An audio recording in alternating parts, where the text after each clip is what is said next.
Hey guys, Madeleine Harvey here, and thanks so much for joining me today. Hey, if you like today's video, please be sure to give it a thumbs up or click the subscribe button below. I would so love to see you here more often. In today's video, we're going to be talking about how you can sing really low. So it's a rather exciting video, but hey, if you want to learn how to sing really high, I also have a video available for that as well called How to Sing Really High. So be sure to check that out. I'll provide a link below for you to go from here to there. Okay, so let's go ahead and get started. So, singing really low. It's just as yummy as being able to sing really high. Especially if you have a brighter voice. It's really, really nice to be able to extend to those lower notes and say, I can do this too. So anyways, let's go ahead and get started. Just like the How to Sing Really High video, we're going to talk about vocal cord position. Now, don't worry if you've not seen that video, because I'm going to explain vocal cord position in this video as well. And I'll go ahead and do this now for you. So if we were to look inside of your throat, if we were to put a little, what is that called? Video camera down into your throat, we would see your larynx in kind of this diamond-shaped position in your throat. So your larynx is where your vocal cords live. And your vocal cords are stretched in a V shape across the larynx. So when you sing high, your larynx extends and lengthens, and your vocal cords become like rubber bands and they stretch. And as you sing really low, it contracts and your vocal cords kind of shorten. I like to call it like it's kind of like guitar strings. The thinner the string, the higher the note. The thicker the string, the lower the note. So it's like that.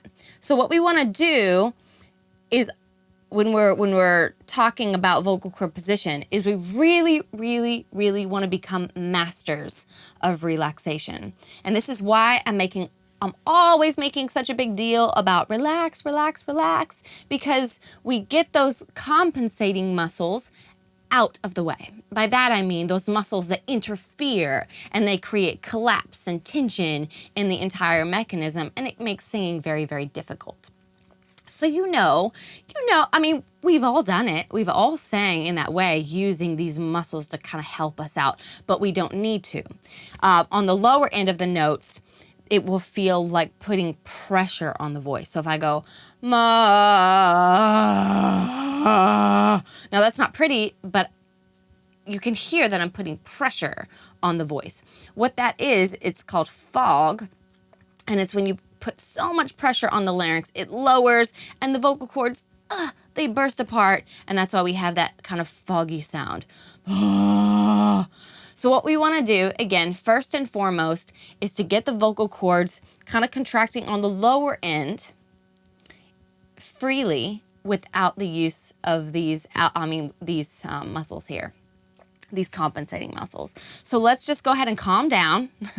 I'll take that note for myself. Just go ahead and calm down. Kind of downshift your energy. Good. Stretch your neck just a little bit. We need to become masters of relaxation, again, so the muscles don't interfere, but also to create resonating space. So lower notes, they tend to resonate into the body and into the throat and in the mouth. Now, it depends on the note, how low it's going to go. It's kind of like limbo. So let us just do a nice little kind of sound. There's not a lot of pitch to it. We're not extending the note out. It's a small unit of sound. But let's just, almost like we're tired, you know, like So we're just feeling the vocal cords connect on the inside without the use of these outside muscles. So again, let's try that. Be very, very still. Downshift your energy. Feel the space inside. And when you feel all that space, then try your I'm tired sound.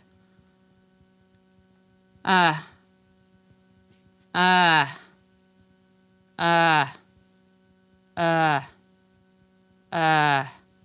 try whatever feels really comfortable to you now. We can always work it out, right, on the lower end. But try whatever feels really comfortable for you. Free, open, comfortable.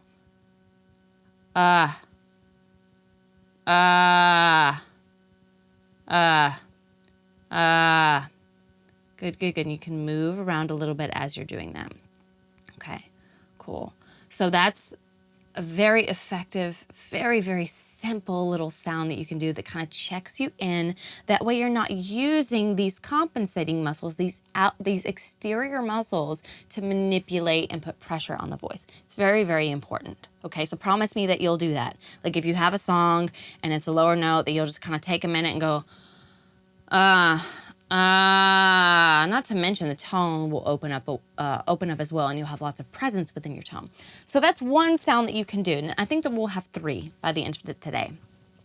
So the second sound is very extreme, and it's kind of weird, but it is an extreme chord closure, and it's kind of like a drinking water sort of sound. So don't worry if you can't do this sound, it's totally fine, but keep playing with it. You know, the spirit of play. Keep playing with it, and I'm sure that you'll get it very soon. But go ahead and swallow your mouth space, and I'll show you what the sound is, that drinking water sound. So if I go, you know, like if you ever played when you were a kid, like house or whatever, and you're like, like that kind of sound. Maybe I was a weird kid, I don't know. But you want to have no mouth space and just feel that you can connect those chords. It's very bassy, right? There's a lot of depth there. Go ahead and try this with me. Nice and slow, take your time.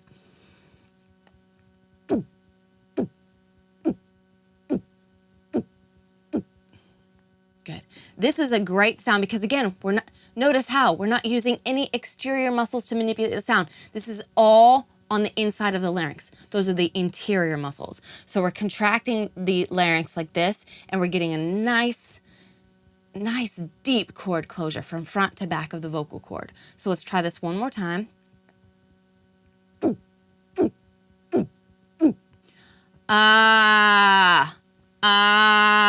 Will give you a lot more depth in your sound. So if you're playing around with lower sound and it just kind of feels like or I know it's a weird sound, but you may come across it as you're playing with a particular song. But if it feels like you're just blowing air across the chord and you want to give it more depth, try that. And it will give you more depth in your sound. So the first one was just a kind of like a nice, it's called a glottal stop, but we're being very gentle about it. And then the second sound is the extreme chord closure with the drinking water sound. And our third sound is my favorite, and that's why I've waited to the end to give it to you, and that's the vocal fry. So far, in all 3 of our sounds, it's been very small units of sound. That's very important to remember. Tiny little units of sound. Very small units of sound. We don't want to go super broad with our units of sound just yet. Keep it very small because you're teaching the chords how to contract and connect again without interference for the compensating muscles. So what we're going to do on the vocal fry, and if this is the first time you're hearing about the vocal fry, all it is the smallest unit of sound that we can create. So what we're hearing is an oscillation of kind of 2 pitches happening at one time, and I kind of call it like the creaky door sound. It's kind of creepy.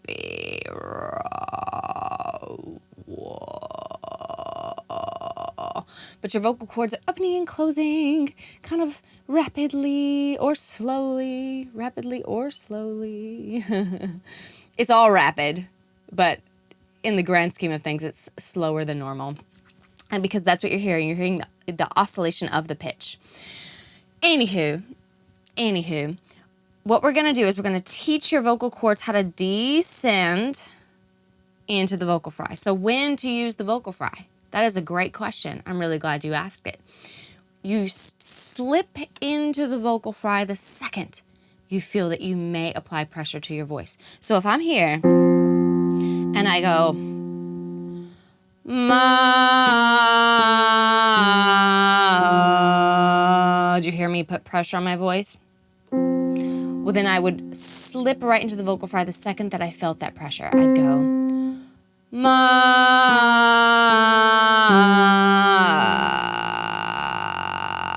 It's kind of tricky. Now, I didn't really need to do that there, but that's what we're gonna do together. We're gonna actually start here on the middle C, and we're descending. So it's like limbo. We wanna see how low can we go, but what we're gonna do first is feel our kind of sound.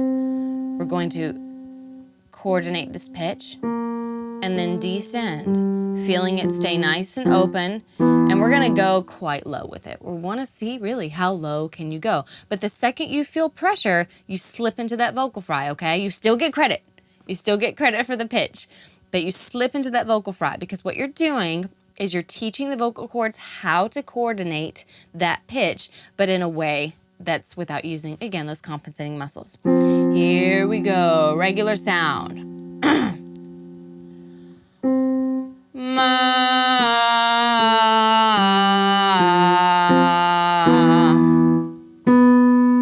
Stay nice and open.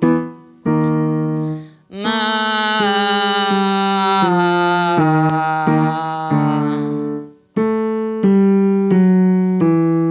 Slip into the fry if you feel pressure. Ma.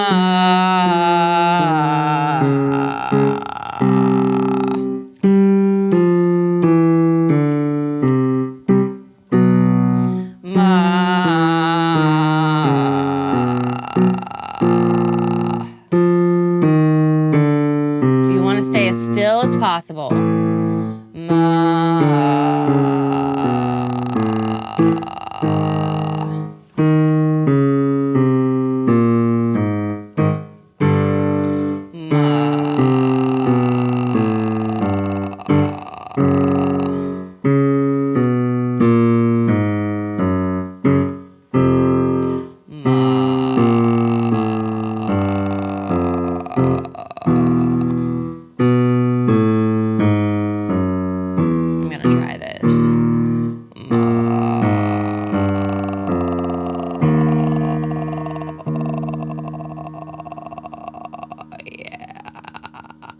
Yeah.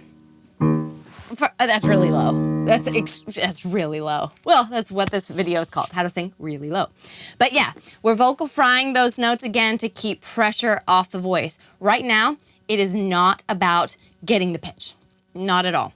Right now, it's about developing the note.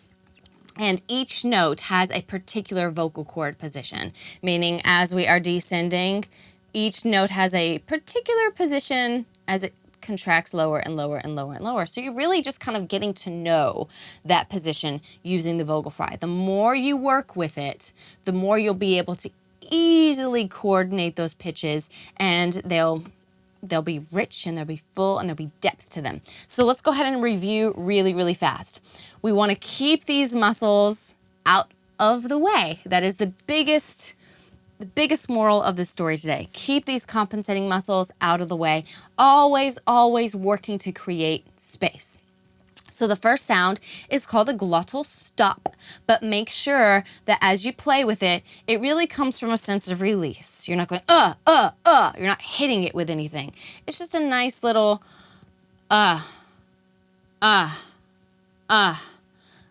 vocal cord connection with release. Second one is the extreme chord closure. And I like to think of this sound as like cheesecake, you know? You don't want to live off of cheesecake and always eat cheesecake, so in moderation, right? And this is for when you feel that it's like a thinner sound and you want to give it some depth, then just and try again. You'll feel a little bit more fullness there. And then the best is saved for last, and that's the vocal fry. So you know when to use the vocal fry is when you feel that tiniest little bit of pressure on the voice, like you're trying to reach for the note, like reach down for the note. Then you slip into the vocal fry, and it allows the vocal cords to kind of get an opportunity to kind of feel that coordination without pressure. Okay, so there it is, folks, how to sing really, really low. I'm looking forward to hearing your feedback and more of your singing questions. I hope you've enjoyed today's video. If you have, please be sure to give it a thumbs up or click the subscribe button below. I would love to see you here more often.